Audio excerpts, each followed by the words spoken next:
Thank you for listening to Discovering the Scriptures with Dr. Peter-John Parisis. Currently, we are in Daniel chapter 7, verse 10.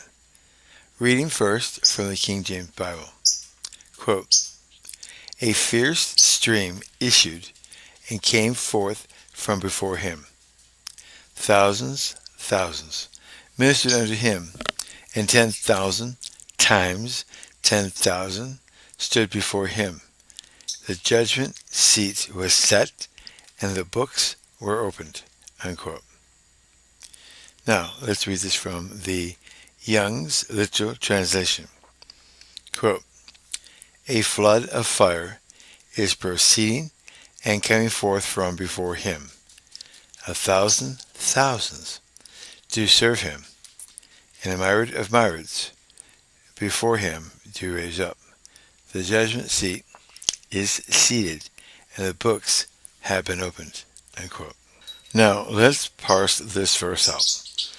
A fierce stream issued. Parsing that out of the Aramaic is a pale stem, and if you remember correctly, that's an intense form of the verb, and it's a participle aspect, to be. So very intense. It was issued and came forth. Let's parse that. And that one is P-L. It's P-E-A-L, not P-A-E-L. The first one was P-A-E-L. This one is P-E-A-L. So this is casual. The other one was intense. And it's also to be. So, stream issued intensely and came forth from before him. 10,000 thousands ministered. Let's parse out ministered. That is a pale, which is an intense form, and perfect aspect, which means it's not completed. So ministered intensely unto him, and 10,000 times 10,000 stood. Let's parse that. That's casually written in perfect aspect. Stood before him, the judgment was set. That again is a peel stem, perfect aspect. Casually written, completed. Let's go forward. And the books were open. Now that is a P-E-L-I, and that is intense form of the verb, and perfect aspect, which means it's been completed. Okay, so now let's look at this in context. And do this, we have to do the paragraph it belongs to him. And the paragraph is Daniel 7, verse 7, all the way through Daniel 7, verse 10. Reading from the King James Bible, quote, "After this I saw in the night visions, and beheld a fourth beast, terrible and dreadful, and strong exceedingly, and it had great iron teeth.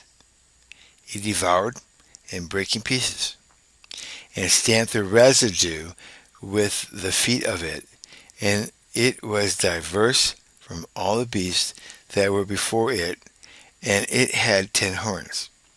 I considered the horns, and behold, there came up among them another little horn, before whom there were 3 of the first horns plucked up by the roots. And behold, in this horn were eyes like the eyes of man, and a mouth speaking great things. I beheld till the thrones were cast down, and the Ancient of Days did sit, whose garment was white as snow, and the hair of his head like pure wool. His throne was like the fierce flame, and his wheels as burning fire. A fierce stream issued and came forth from before him. Thousands ministered unto him, and 10,000 times 10,000 stood before him. The judgment seat was set, and the books were opened." Unquote.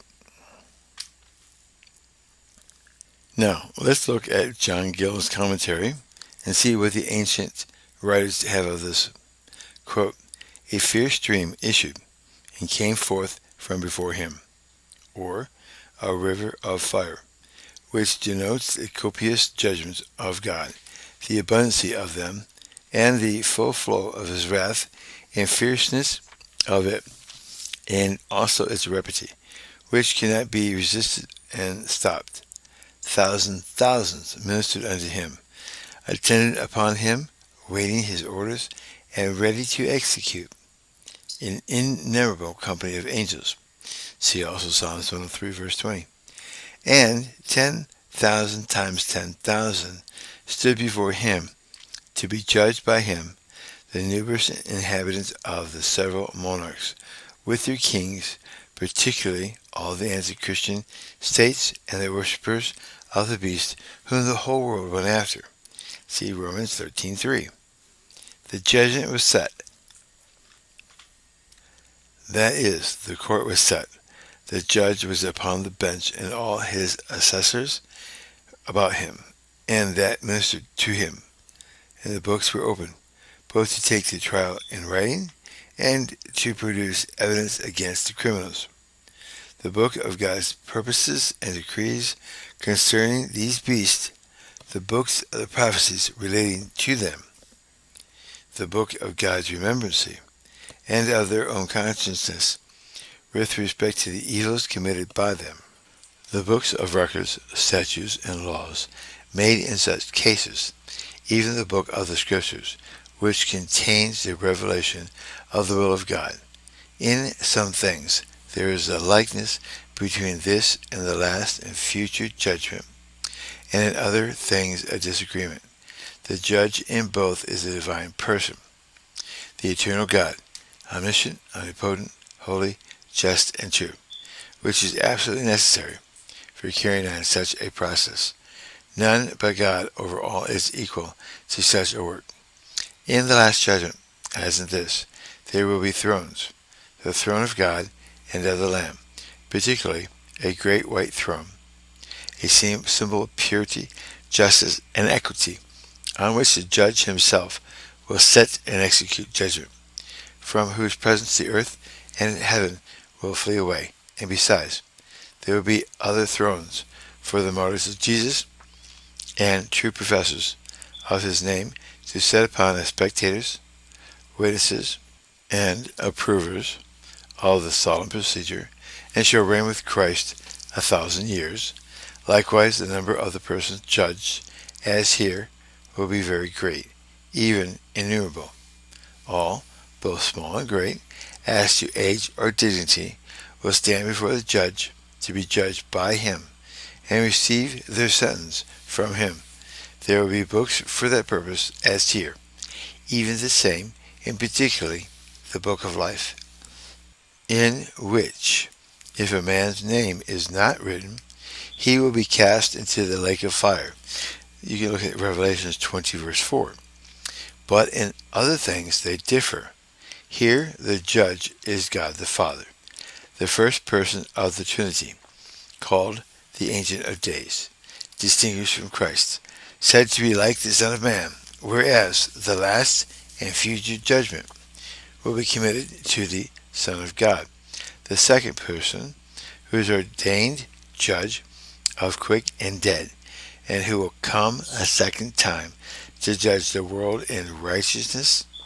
And though the description of the Ancient of Days will agree well enough with him, he, having the same glorious perfections of his Father, has, which qualifies him for a judge. See Revelation chapter 1, verse 14. Yet it is certain not he, but his divine Father is intended, nor in the account of future judgment is there any mention of a fierce stream issuing forth before him, as here, for the burning of the body of the beast, unlike the lake of fire, will be thought to answer to it, into which will be all cast such who have no part in the Lamb, nor a name in his book of life. However, the accounts of both are very awful and striking, and this may be considered as a type, example, presage, and pledge of the future judgment. This will be at the beginning of the spiritual reign of Christ, when Antichrist will be destroyed with the breath of his mouth and the brightness of his coming. The judgment of the seats will be at the beginning of his personal reign. Even the quick and dead those that will be found alive, and those that will be raised from the dead at his appearing and kingdom. The judgment of the wicked will be at the close of it, or at the end of the millennium. You can see Revelation chapter 20, verse 5. This ends John's Gill commentary on this passage. Now, let's think about this verse. Daniel is writing this in the Chaldean language, the original court language of the Babylonians, not in the Hebrew. So his audience is clearly who he's living with, not the Jews back home. He's writing about this at Belshazzar's time, before the lion's den, and he is trying to give us a sense of what is taking place and what will take place. And we know that he writes about the last days. Is this some sort of passage to make us understand and take comfort of what's going to happen in his prophecies following this? We have to stay tuned and find out. I'm going to lay all the facts down for you to think about and to meditate on and to draw your own conclusions. If there is something to be found, I will bring it to you. We have to think about this and pray about it. We have to pray and ask God for wisdom and knowledge, because only the true wisdom and knowledge comes from Him. I ask you to keep me in your prayers, and please keep liking this ministry and supporting it by clicking on the ads. Thank you, and God bless.